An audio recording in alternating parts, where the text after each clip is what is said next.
Welcome to the Think IGCSE Economics video series, proudly brought to you by thinkigcse.com. Why do some countries thrive economically while others struggle to sustain growth? This is a question that has puzzled economists and policymakers alike for centuries. Economic development isn't a one-size-fits-all concept. It's a complex puzzle with many pieces that fit together in different ways for different countries. At the heart of this puzzle is income. Income levels play a significant role in economic development. Countries with higher income levels often have more resources to invest in infrastructure, education, and healthcare, which can further stimulate economic development. Productivity is another key piece of the puzzle. It's a measure of how efficiently resources are used within an economy. Higher productivity can lead to increased income levels and economic growth. However, achieving high productivity requires careful management of resources and often involves technological advancement and innovation. Population growth is another factor that influences economic development. It can both drive and hinder economic growth, depending on various factors such as the age structure of the population, the rate of urbanization, and the availability of jobs. The size of the primary, secondary, and tertiary sectors in an economy also plays a role in economic development. Countries that have a larger tertiary sector, which includes services like banking, education, and healthcare, tend to have higher levels of economic development.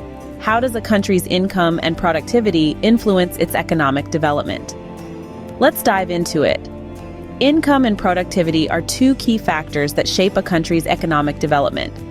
A higher income generally means more money available for investment in a country's industries, infrastructure, and public services.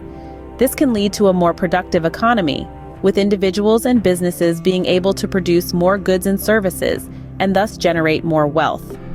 On the other hand, countries with lower incomes often struggle to invest in these areas, which can hamper productivity. It's a sort of catch-22. Without high productivity, it's tough to generate a high income. But without a high income, it's tough to boost productivity. Comparing high-income countries to low-income ones, we often see a clear difference in productivity levels.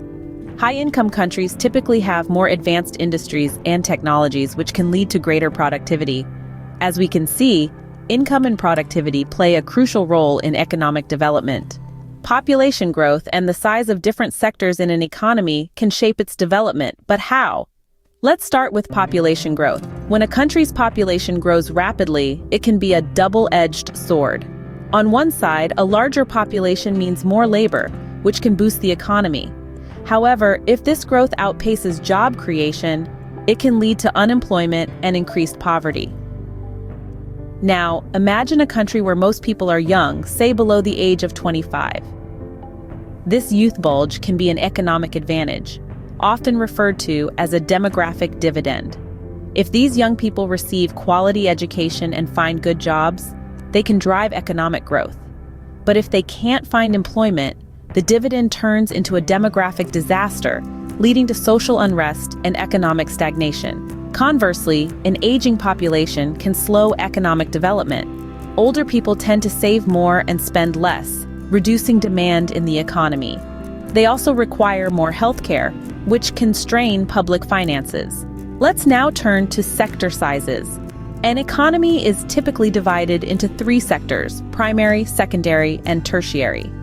The primary sector includes industries like farming and mining. The secondary includes manufacturing, and the tertiary covers services like education and healthcare. In developing countries, the primary sector often dominates. While it provides livelihoods for many, it's usually less productive and offers lower wages compared to the other sectors.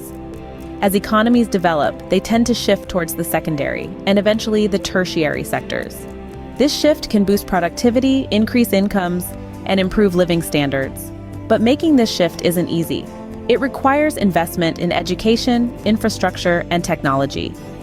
Without these, a country might get stuck in what economists call a middle-income trap, where it struggles to transition from a reliance on low-skilled work to more advanced industries. In conclusion, population growth and sector sizes are not just demographic or economic statistics. They're dynamic forces that can either propel a country forward or hold it back. Population growth and sector sizes, therefore, are key pieces of the economic development puzzle. Beyond income, productivity, population growth, and sector sizes, what other factors contribute to economic development? Well, let's delve into the roles of saving, investment, education, and healthcare. Firstly, saving and investment are two intertwined economic activities that fuel development. When individuals save, they effectively pool together resources that can be used for investment. This investment can be in infrastructure, industries, technology, you name it. Countries with high levels of saving and investment, like Singapore, often show robust economic growth. On the other hand, countries with low saving and investment rates, like Zimbabwe, may struggle to maintain economic stability. Now let's talk about education. It's no secret that education is a powerful tool for economic development. It equips individuals with the skills and knowledge needed to contribute effectively to the economy. Look at Finland, a country with a world-renowned education system. Their highly educated workforce is a significant driver of their economic success. In contrast, countries with low education levels, like Chad, face challenges in sustaining economic growth due to a lack of skilled labor. Last but definitely not least, healthcare. A healthy population is a productive population. When people are healthy, they can work, learn, and contribute to their economies more effectively. Consider Japan, a country with excellent healthcare. Their healthy population contributes significantly to their economic strength. Contrast this with countries that struggle with healthcare, like Sierra Leone. Poor health can hinder productivity and, in turn, slow economic growth. So it's clear that these factors, saving and investment, education, and healthcare, are not just peripheral. They are fundamental to economic development. They can shape the trajectory of a nation's economy, influencing everything from employment rates to GDP growth. And while they are not the only factors at play, their importance cannot be overstated. Saving, investment, education, and healthcare are critical building blocks for economic development. Remember, a country's economy is like a jigsaw puzzle, and these are some of the most important pieces. Enjoyed the video? Subscribe to Think IGCSE for more insightful economics lessons and tips.